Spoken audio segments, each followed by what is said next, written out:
Hello बच्चों। तो आज हम डिस्कस करेंगे एक वेरी इंपॉर्टेंट टॉपिक जिसका नाम है relation between current and drift velocity. तो करंट और ड्रिफ्ट वेलोसिटी में क्या रिलेशन होता है, एक इंपॉर्टेंट टॉपिक है, एग्जाम में बार बार पूछा जाता है, तो उसके बारे में डिस्कस करेंगे। तो मान लेते हैं भाई हमारे पास एक कंडक्टर है इस टाइप से, और इसके अंदर बहुत सारे फ्री इलेक्ट्रॉन्स हैं, और इसके ऊपर हम इलेक्ट्रिक फील्ड अप्लाई करते हैं। यहाँ से इलेक्ट्रिक फील्ड अप्लाई करते हैं बैटरी की हेल्प से, तो इधर पॉजिटिव एंड होगा, इधर नेगेटिव एंड होगा। तो यहां से जो इलेक्ट्रॉन्स है वो क्या करेंगे, इलेक्ट्रॉन्स जो है नेगेटिव एंड से पॉजिटिव एंड की तरफ रैंडमली मूव करेंगे, इस एंड तक पहुंचेंगे। ठीक है भाई। तो यहाँ पर जो इलेक्ट्रॉन्स की एवरेज वेलोसिटी होती है उसको हम क्या बोलते हैं, ड्रिफ्ट वेलोसिटी बोलते हैं। तो इस ड्रिफ्ट वेलोसिटी में जो इसके अंदर करंट फ्लो करेगा, उस करंट के अंदर हमें रिलेशन निकालना है। तो सबसे पहले मान लेते हैं एन क्या है इसके अंदर, number of electrons per unit volume, number of electrons per unit volume. ठीक है भाई। अब ए इसका एरिया मान लेते हैं, एल इसकी लेंथ मान लेते हैं। ठीक है भाई, एल क्या हो जाएगी लेंथ, ए क्या हो जाएगा एरिया। ठीक है भाई, तो ए एरिया हो जाएगा और एल क्या हो जाएगी लेंथ। तो वॉल्यूम क्या होगा इसका, तो volume is equal to A L. ठीक है भाई, वॉल्यूम क्या होता है एरिया इंटू लेंथ होता है, तो यहाँ पर वॉल्यूम हो जाएगा ए एल। अब जैसे कि हमने बताया भाई एन क्या है, number of electrons per unit volume. इसका मतलब होता है भाई अगर 1 सेंटीमीटर क्यूबिक वॉल्यूम में एन इलेक्ट्रॉन्स हैं, तो ए एल वॉल्यूम में इलेक्ट्रॉन्स कितने होंगे, ए एल एन होंगे।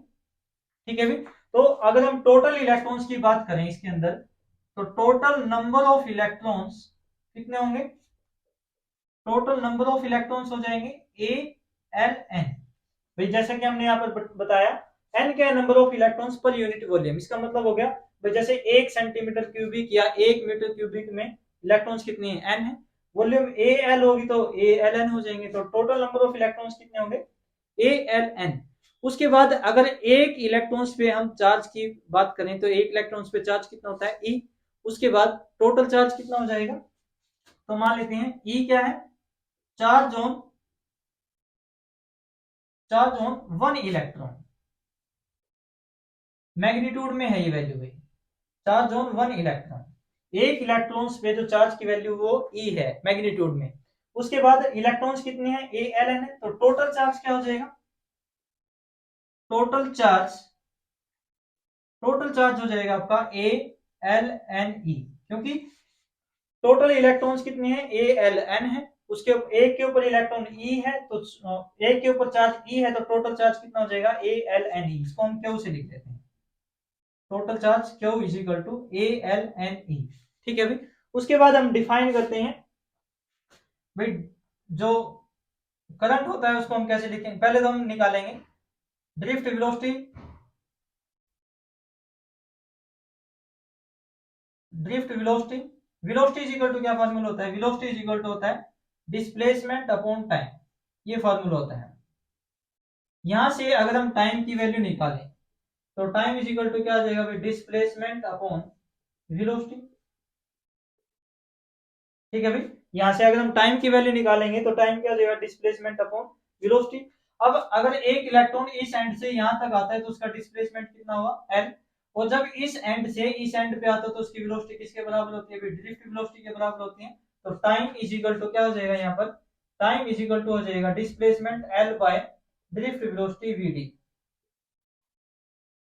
ठीक है भाई, ये आ जाएगी इक्वेशन नंबर सेकंड, इसको मान लेंगे इक्वेशन नंबर फर्स्ट।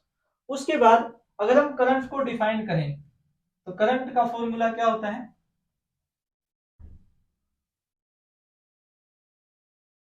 करंट का फॉर्मूला होता है I is equal to Q by T.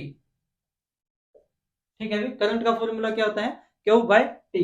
अब क्यू की वैल्यू हम निकाल चुके हैं ए एल एन ई, और टी की वैल्यू निकाल चुके हैं एल बाय वी डी। तो दोनों वैल्यू पुट कर देंगे यहाँ पर, तो क्यू इज इक्वल टू क्या लिखेंगे, ए एल एन ई, और टाइम की वैल्यू निकाल चुके, टाइम की वैल्यू क्या है एल बाय वी डी। तो एल से एल कैंसिल हो जाएगा, ये वी डी ऊपर चला जाएगा, तो I is equal to relation आ जाएगा A N E V D important relation है, ठीक है भाई, बहुत इंपॉर्टेंट टॉपिक है, बार बार एग्जाम में यहाँ से क्वेश्चन पूछे जाते हैं, कंपटीशन एग्जाम में भी क्वेश्चन यहाँ से पूछ लिए जाते हैं। तो रिलेशन क्या होता है करंट और ड्रिफ्ट वेलोसिटी में, I is equal to ANEVD, ठीक है भाई।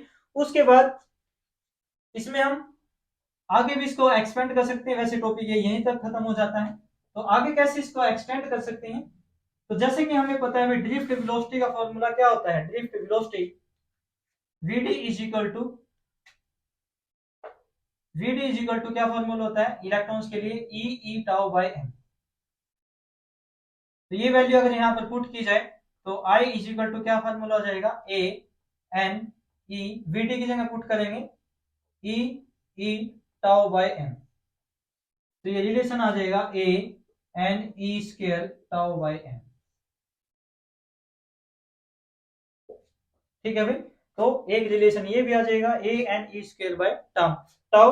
वैसे ही दूसरा एक रिलेशन हम ये भी निकाल सकते हैं भाई, मोबिलिटी इज इक्वल टू क्या होता है Vd बाय E।